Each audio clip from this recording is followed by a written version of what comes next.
Okay, we're going to look at the ceteris paribus conditions for supply. A lot of these terms hopefully aren't new to you. Um, you've heard them when we did demand. So once again, ceteris paribus or ceteris paribus is Latin meaning all of the things held constant. So when we're looking at the supply curve, one by itself, all we were looking at when we moved up and down the same supply curve is when we change the price. So if we hold everything else constant, nothing else is changing, but all we're doing is changing price, we're going to move up and down the same curve. But we know that things change. So what happens when we drop the ceteris paribus rule and allow other factors to change?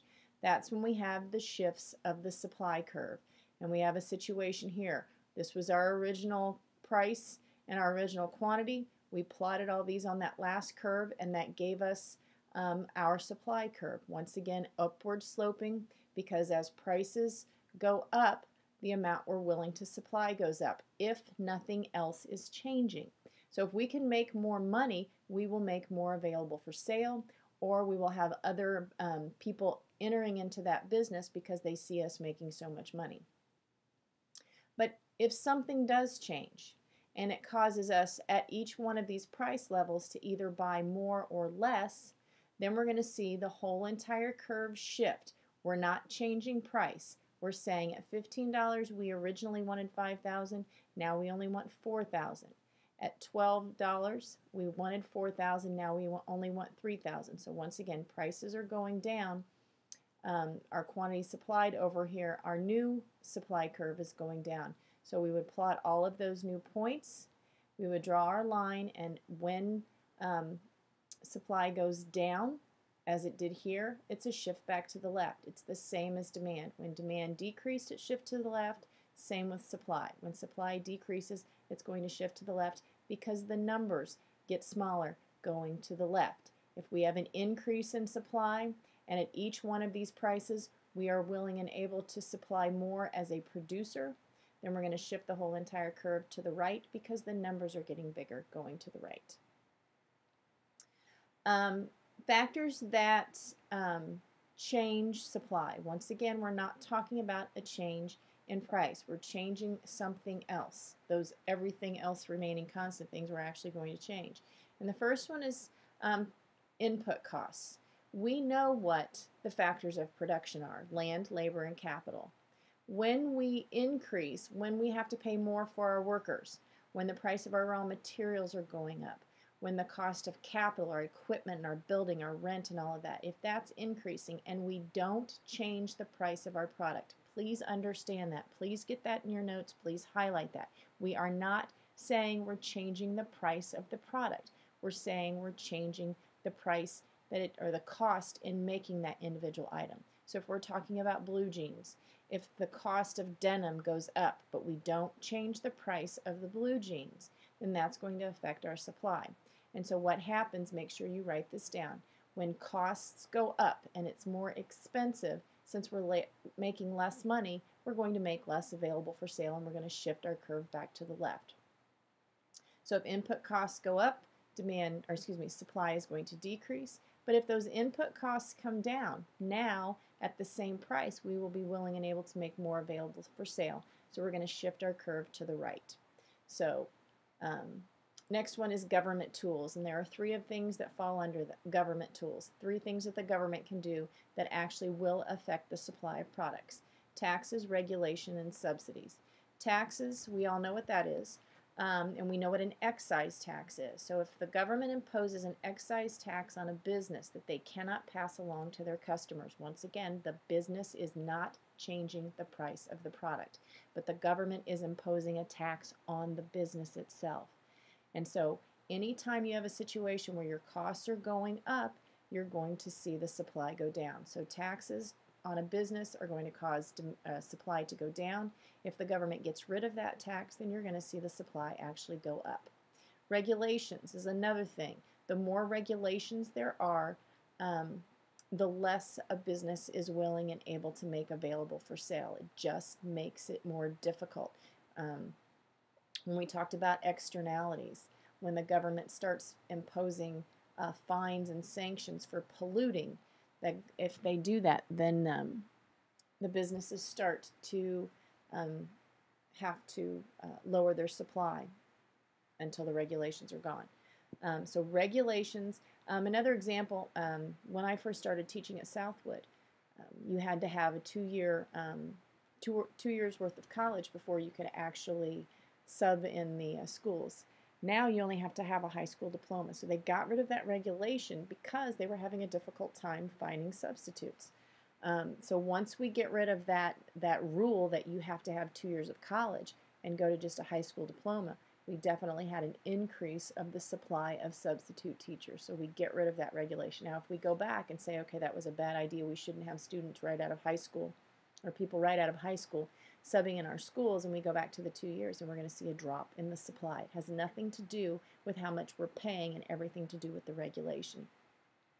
And then subsidies. The picture that I have in the bottom right-hand corner is you have the government supporting the oil industry. The government supports the farming industry. The government supports wind farms and anything that goes into trying to reduce our use of fossil fuels. The government will help those people out. And so what that does is gives them a greater incentive to produce. And so anytime the government gives someone money to do something, you're going to have more suppliers in that particular industry. We can see that wind farm down over by Elwood.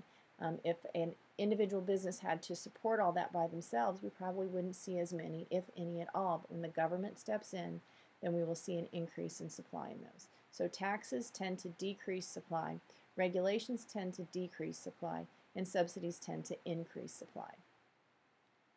Future expectations is the next one. If we expect prices to increase in the future, we're going to decrease supply today. And I put the pictures of these is because during the Civil War times we had inflation where the price of everything went up. And so store merchants or merchants that were selling these things, they realized that the price and the value of salt and wheat and flour and butter were going to go up over time. So what did they do? They knew the price was going to increase in the future, so they just held on to it.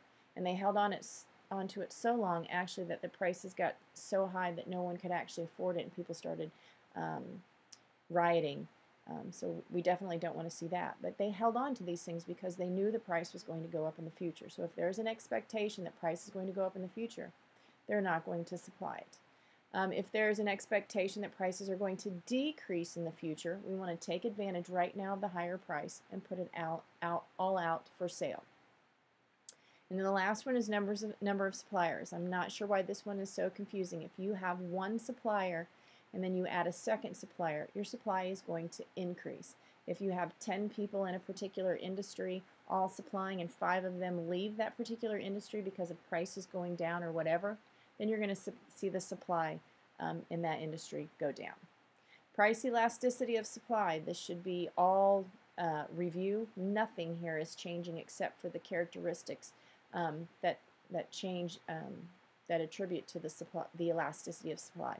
So price elasticity of supply. When we change the price, how do businesses respond to that change? Is there a huge increase in supply when we change the price, or is there a very little, if any, change in the quantity supplied when we change the price? Formula is exactly the same. We're going to put the price on bottom again, so the percent change in quantity supplied divided by the percent change in price, and the results are still the same. If it's greater than 1, you have an elastic supply. If it's less than 1, you have an inelastic supply, and if it's equal to 1, you have a unitary elastic. But unlike demand, which had those 4 characteristics that we looked at, substitutes, luxury versus necessity, time to make adjustments, and percentage of your budget, the one thing that really determines how elastic the supply is how much time you have.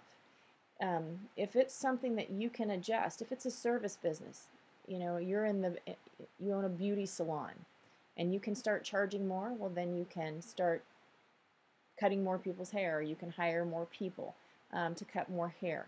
So that has a very elastic supply because you don't need a lot of time to make adjustments. You just make reservations for additional customers and cut their hair.